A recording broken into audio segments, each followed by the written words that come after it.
September 1st, 1940. Rabaul Airfield, New Britain. Lieutenant Commander Saburo Sakai's hand paused over the intelligence report. His one good eye, the other lost to American gunners a year earlier, scanning words that made him laugh out loud in the humid operations tent. They call them liberators. The Americans have produced a new They fighter, look like they need to heavy be as a liberated bomber, from the ground. wide as a transport. Such bloated designs. They call it Hellcat. Our intelligence suggests it weighs twice our Zero.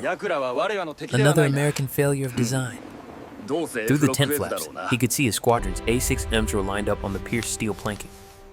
Sleek, nimble, deadly. For 2 years, these aircraft had dominated Pacific skies. British Hurricanes, American P-40s, Dutch Brewster Buffaloes, all had fallen before the Zero's guns. The Americans' latest attempt, this bloated Hellcat, would be no different. What Sakai didn't know, what none of the Japanese naval aviators gathering for their morning briefing knew, was that in exactly 30 days, this failure would begin the systematic annihilation of Japanese naval aviation. The F6F Hellcat would achieve a kill ratio of 19-1, destroying 5,223 enemy aircraft while losing only 270 in aerial combat. It would transform carrier warfare, break the back of Japanese air power, and prove that the Zero's reign of terror had been built on a foundation of fatal assumptions. The mathematics of aerial supremacy were about to be rewritten by an aircraft that looked wrong, flew heavy, and seemed to violate every principle the Japanese had perfected. Yet within 6 months, the very pilots now laughing at intelligence reports would be writing final letters home, knowing that encountering Hellcats meant statistical certainty of death. The rising sun's zenith. The Japanese Navy's confidence in September 1943 wasn't arrogance. It was mathematics. Since December 7, 1941, the Imperial Japanese Naval Air Service had achieved victory ratios that defied belief. At Pearl Harbor, they lost 29 aircraft while destroying 37.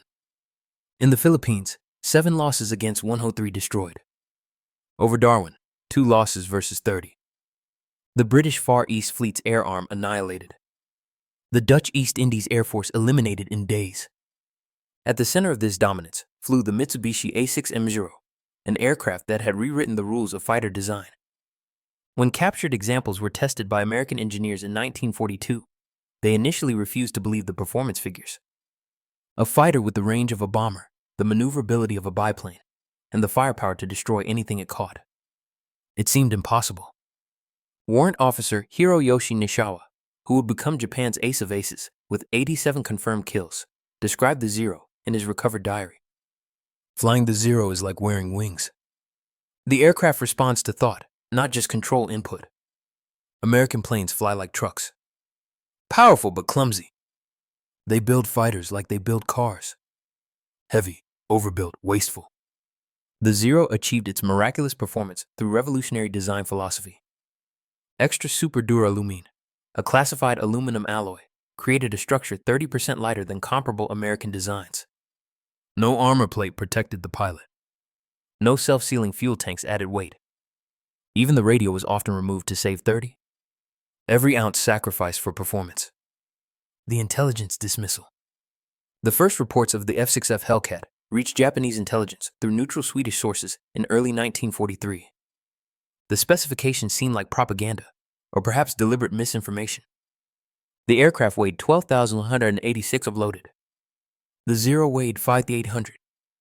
Its wing area spanned a 34 square foot with a draggy radial engine. It carried 2,400 rounds of ammunition, armor plate everywhere, bulletproof glass, self-sealing tanks holding 250 gallons of fuel. Captain Minoru Gender, the tactical genius who had planned Pearl Harbor, reviewed the specification at Combined Fleet Headquarters. His analysis preserved in the Japanese Defense Archives was dismissive. The Americans have learned nothing. This Hellcat represents the continuation of their failed philosophy, attempting to overcome pilot skill with weight of machinery. A Zero will fly circles around it. The mathematics seemed to support his assessment. The Zero's wing loading of 20 per square ft gave it a turning radius of 6 The Hellcat's wing loading of 36, 5 pound per square foot suggested a turning radius over 900 feet. In a turning fight, the basis of all Japanese fighter tactics, the Hellcat would be helpless. The first glimpse, September 30th, 1940. Marcus Island. Petty Officer First Class Yoshio Fukui was flying escort for a reconnaissance mission when he spotted them. 6 dark blue shapes climbing from the southeast. His first thought, recorded in his after-action report: B-25 bombers on a strange heading. Then they turned, and he saw the distinctive silhouette: single engine, massive fuselage, wings that seemed too short for the body. First encounter with F-5 fighter, he would write. Initial impression: Americans have mounted fighter guns on a torpedo bomber, engaged with standard tactics. Standard tactics meant using the Zero's superior turn rate to get on the enemy's tail. Fukule rolled into a diving turn, expecting the heavy American fighter to continue straight, allowing him to curve onto its 6-hollow position. Instead, something unprecedented happened. The Hellcat didn't run. It didn't try to turn with him. It went vertical. The Pratt & Whitney R28000 double wasp engine, producing 2,000 horsepower, 700 more than the Zero's Nakajima Sakai's 1,030 horsepower, drove the Hellcat upward at 3,500 feet per minute. Fukui, attempting to follow, watched his airspeed decay as the Zero struggled against gravity. At 15,000 feet, the Hellcat performed a maneuver that shouldn't have been possible for its weight. A hammerhead turn that dropped it directly onto Fukui's tail. The American opened fire at 400 mm, Fukui reported. 6 machine guns, not the 4 we expected. The volume of fire was unprecedented. My aircraft took 17 hits in 3 seconds. Only by dropping into a spin did I escape. Fukui survived, barely making it back to Marcus Island with his Zero riddled with holes. His wingman, Petty Officer 2nd As Masao, didn't return. Neither did the reconnaissance plane they were escorting. First blood to the Hellcat, the weight paradox. October 5th, 1942. Task Force 14 struck Wake Island. Lieutenant Yoshio led 12 Zeros from the 252nd Air Group to intercept what appeared to be another nuisance raid.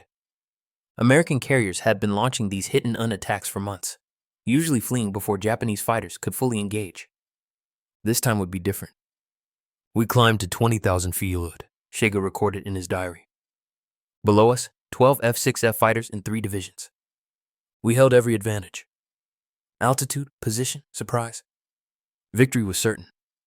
The engagement that followed shattered Japanese tactical doctrine. As the Zeros dove on the Hellcats, the American fighters didn't scatter or attempt to turn. They maintained formation, accelerating in a gentle dive that kept their energy high. When the Zeros opened fire at maximum range, hoping for lucky hits, the Hellcats simply absorbed the punishment. The Hellcat's armor included 212 polywols of plate protecting the pilot, 110 polywols around the oil system, self-sealing tanks that could take dozens of hits. As the Zeros exhausted their ammunition in diving passes, the Hellcats executed their counterattack. Instead of turning to dogfight, they used their weight as a weapon. Climbing at full power, they reached altitude where the Zero's engine struggled for oxygen. At 25,000 feet, the Hellcat was still producing 1,650 horsepower. The Zero was down to 900. They came down on us like hawks on sparrows, Shiga wrote. Their weight gave them speed we couldn't match. They would dive, fire those 6 terrible guns, then climb away before we could react. 8 Zeros were shot down. No Hellcats were lost. The Marianas Turkey Shoot Prophecy. November 11th, 1940. Rabah. The assembled pilots of the 204th Air Group listened as Lieutenant Commander Tao Tanemizu briefed them on American tactics. Tanemizu, with 32 victories, was one of the few pilots who had survived multiple encounters with Hellcats. Forget everything you know about air combat, he told them. The Americans have changed the rules. They no longer fight our fight. They fight like executioners, not warriors. Tanemizu explained what Japanese pilots were slowly, fatally learning. The Hellcat wasn't designed to outturn the Zero. It was designed to never need to. Using a combat doctrine called energy fighting, Hellcat pilots maintained speed and altitude, converting potential energy to kinetic energy and slashing attacks that gave Zero pilots no chance to use their superior maneuverability. They work in pairs, Tanemizu continued. One high, one low. While you engage one, the other is already diving on you. Their radios, which we laughed at for adding weight, let them coordinate perfectly. We fly as individual samurai. They fight as a machine. The Technology Gulf, December 1943. Tar Lagoon. Commander Mitsuo Fuida, who had led the Pearl Harbor attack, now served as Air Operations Officer for the combined fleet. His inspection of damaged Zeros returning from encounters with Hellcats revealed the growing technology gap. The disparity in firepower was mathematical. The Hellcat's 6 Browning M2 machine guns fired 750 rounds per minute each, 4,500 rounds per minute total. Each 50 caliber bullet weighed 50 scar and traveled at 2,900 feet to us, delivering 3,500 feet lb of energy. The Zero's 7.1mm machine guns fired projectiles weighing 11 kron at 2,300 feet per 750 foot lb of energy. More disturbing were the reports of American radar-guided fighter direction. While Japanese pilots still relied on eyesight to spot enemies, Hellcat pilots were guided to their targets by shipboard radar controllers who could see Japanese aircraft from 50 miles away. Lieutenant Sadamu Kumachi described his first radar-directed interception. "We were climbing through clouds when they hit us. No warning, no visual contact. Hellcats diving from above, exactly on our heading, perfectly positioned. They knew where we were, our altitude, our course. We were blind men fighting those who could see in the dark." The pilot equation. January 1904. The Japanese pilot crisis was becoming catastrophic. The pre-war Imperial Navy pilot training program had been the world's most demanding. Training took 3 years with pilots entering combat with 700 flight hours. Army pilots received 500 hours minimum. They were artists of aerial combat trained in aerobatics, gunnery, and the spiritual philosophy of air fighting.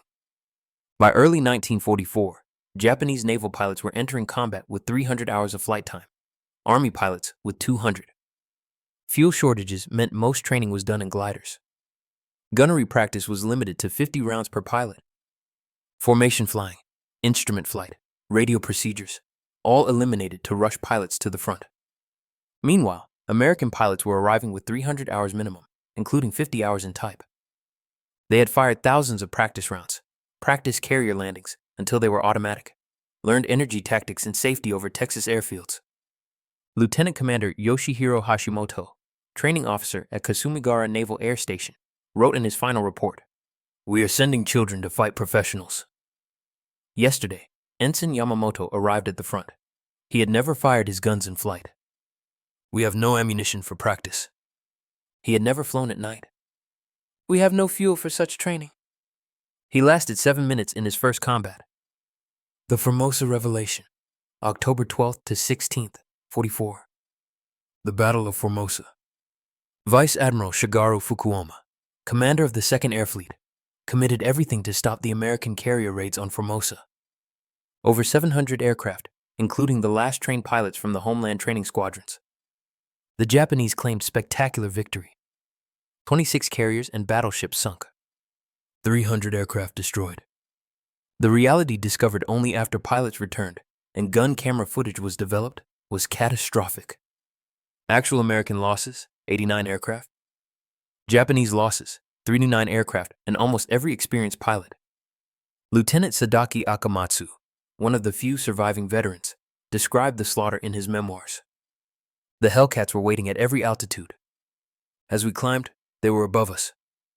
As we dove, they were below. They had divided the sky into grids, each section covered by a division. It was not combat. It was systematic extermination. The Great Marianas Turkey Shoot.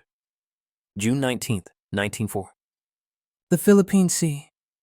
The Japanese Navy committed its reconstituted carrier force to Operation Ago, the decisive battle that would destroy American carrier power in the Pacific. 9 carriers, 450 aircraft, their best remaining pilots.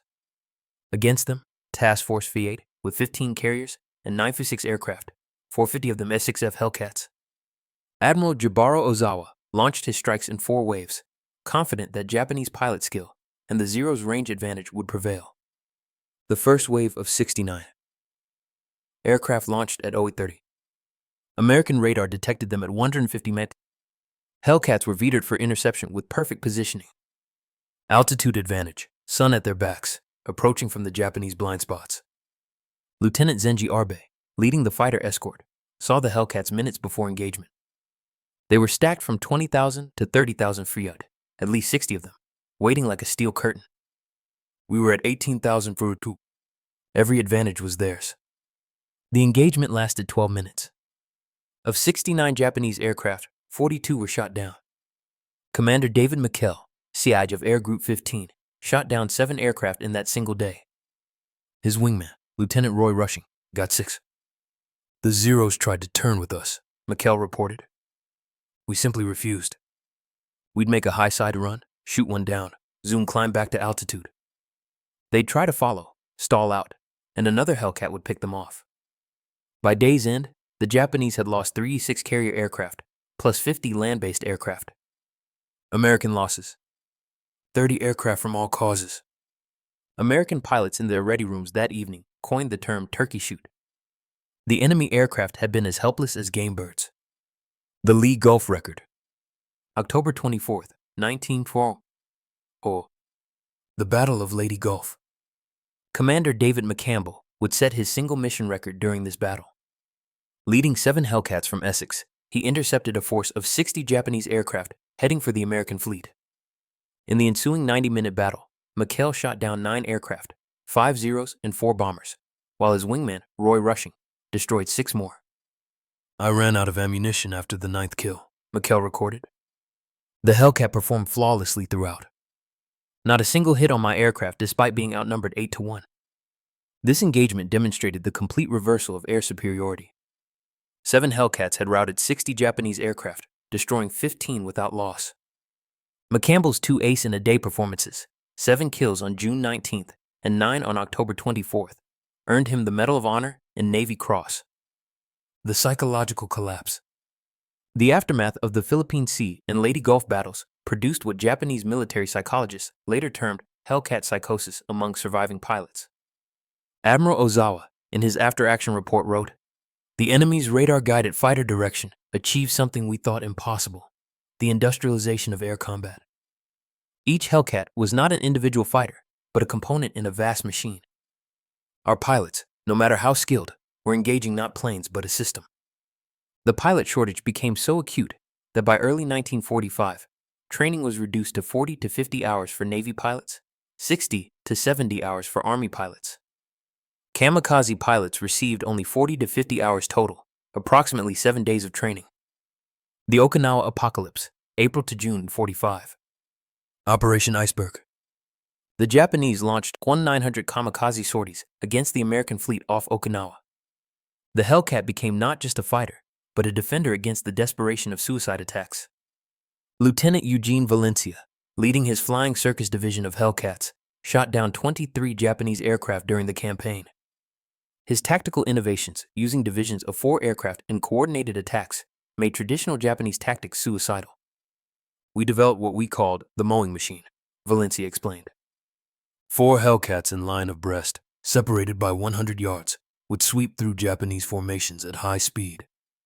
Each pilot covered his sector. We'd make one pass, climb back to altitude, and repeat. The mathematics of the Okinawa campaign were stark. Hellcats flew 38,038 combat sorties, claiming 2,051 victories against 249 losses, a 9.5-1 ratio. More significantly, they prevented approximately 80% of kamikaze aircraft from reaching their targets. The technology chasm. By 1945, the technological gap had become unbridgeable. The F6F5 Hellcat incorporated improvements that made it even deadlier. Water injection boosting power to 2,200 horsepower, zero-length rocket launchers, improved armor, and the K-14 computing gun sight that calculated deflection automatically. Lieutenant Commander Saburo Sakai, Japan's legendary ace with 28 official victories, though modern historians estimate closer to 15, encountered Hellcats for the first time in June 2004. Despite his skill and experience, he was nearly killed in his first engagement. "I performed my best aerobatics," he wrote in his autobiography. "Loops, rolls, splits, so every maneuver I had perfected over 200 combats. The Hellcat followed easily, almost casually. I survived only because the American pilot made an error. He forgot to release his drop tank before combat." The human cost accounting. By war's end, the F6F Hellcat had destroyed 5,223 enemy aircraft in aerial combat, lost 270 aircraft to enemy fighters, achieved a 19.3-1 kill ratio, produced 305 U.S. Navy aces, accounted for 75% of all Navy air-to-air victories. The human cost for Japan was catastrophic.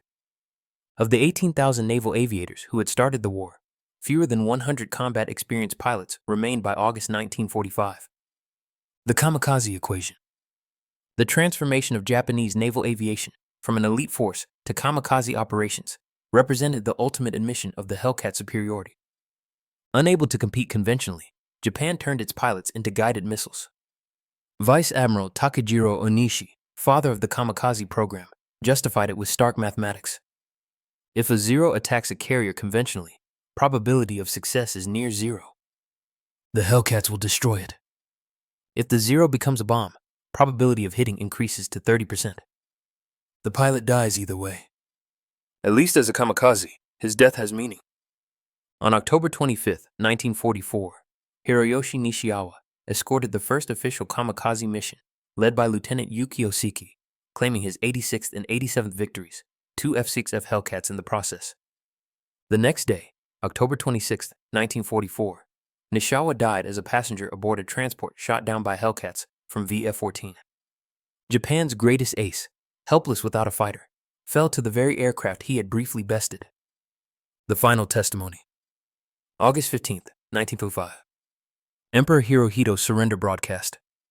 At Atsugi Airfield, Captain Minoru Genda, who had dismissed the Hellcat as weight over finesse, listened to the Emperor's words. Around him sat the remnants of Japanese naval aviation. Teenage pilots with 40 hours of flight time. Aircraft cobbled together from spare parts, empty fuel tanks. That same day, in Clarence Moore, a VF-31, flying from USS Bellawood, shot down a Yokosuka D-4Y Judy dive bomber after 200. The last aerial victory of World War II. The Japanese pilot, apparently unaware of the surrender, was approaching the American fleet when Moore intercepted him. 2 short bursts from the Hellcat's 6 guns ended the Pacific Air War. The occupation revelation, September 1945, Atsugi Airfield. The first American aircraft to land after the surrender were 12 F6F Hellcats from USS Yorktown. Japanese pilots, mechanics, and ground crew lined the runway to see their tormentor up close. American pilot Lieutenant Robert Vasu, ace with 19 victories, demonstrated the Hellcat's capabilities to Japanese pilots. His casual aerobatics, loops, rolls, and climbs that would have torn a Zero apart left them speechless. You have to understand, Vasu told them through an interpreter. This isn't even pushing it. In combat with water injection, it's 20% more powerful. The plane is stressed for 13s. I've never managed to break one. The engineering post-mortem. Japanese engineers studying captured Hellcats after the war discovered the true extent of American industrial superiority. The Pratt & Whitney R28000 engine contained 284 precision machine parts, each interchangeable with any other R8000 engine. The Nakajima Sakai required hand-fitting of components. No 2 engines were exactly alike. Professor Jiro Horikoshi, designer of the Zero, studied the Hellcat extensively after the war. His conclusion was devastating. We designed an aircraft for 1941. They designed an aircraft system for 1945. While we were perfecting the sword, they were building the industrial age.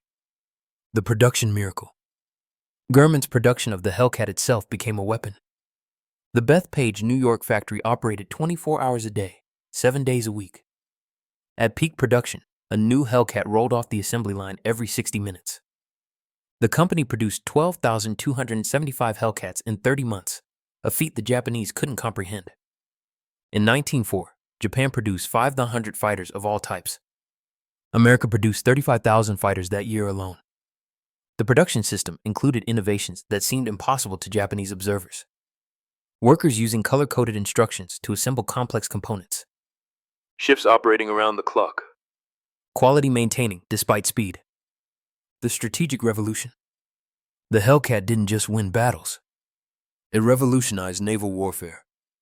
Pre-war doctrine assumed carriers were vulnerable platforms that needed to strike first to survive. The Hellcat inverted this. Carriers became fortresses that could absorb and repel any air attack.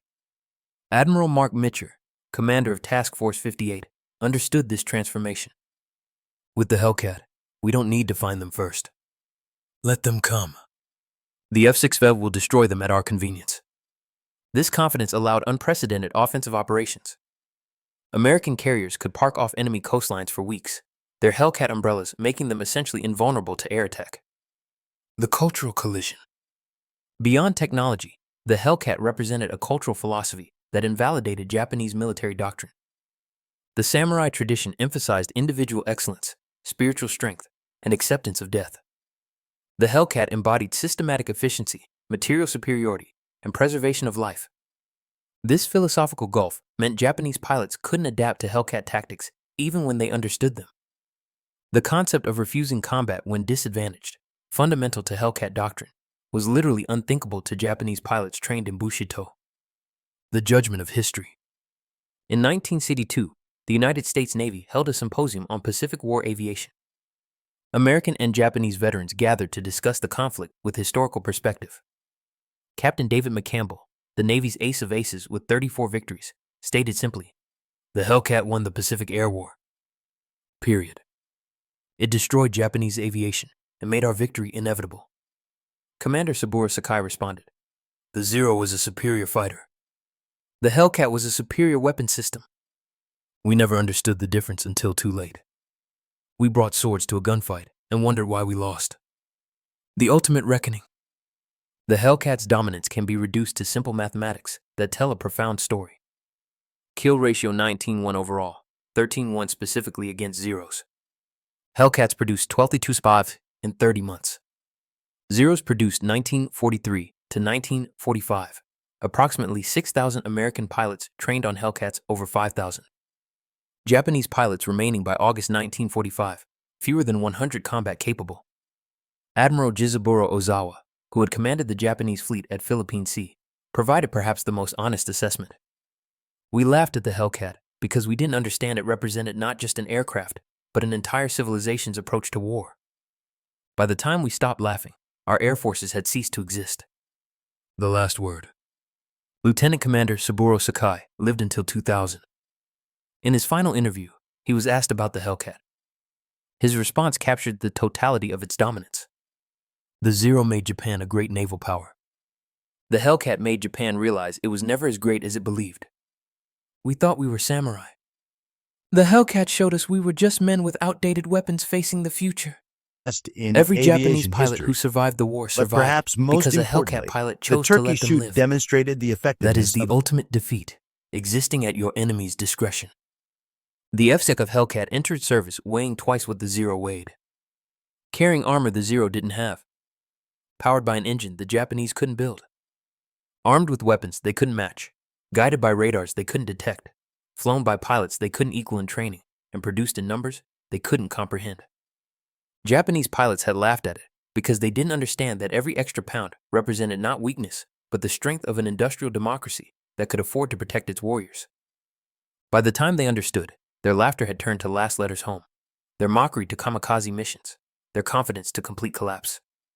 The Hellcat hadn't just defeated the Zeros. It had destroyed an entire philosophy of warfare, proving that in modern combat, the nation that could build the better system would destroy the nation that could only build better warriors. The Japanese pilots had laughed at the F6F Hellcat. The Hellcat had the last laugh. It always did. If you enjoyed this video and want to see more stories from World War II, make sure to subscribe to the channel. Your support helps us bring more forgotten battles, hidden histories, and untold soldier stories to life. And let me know your thoughts in the comments. What event or perspective would you like to see next? I read every comment.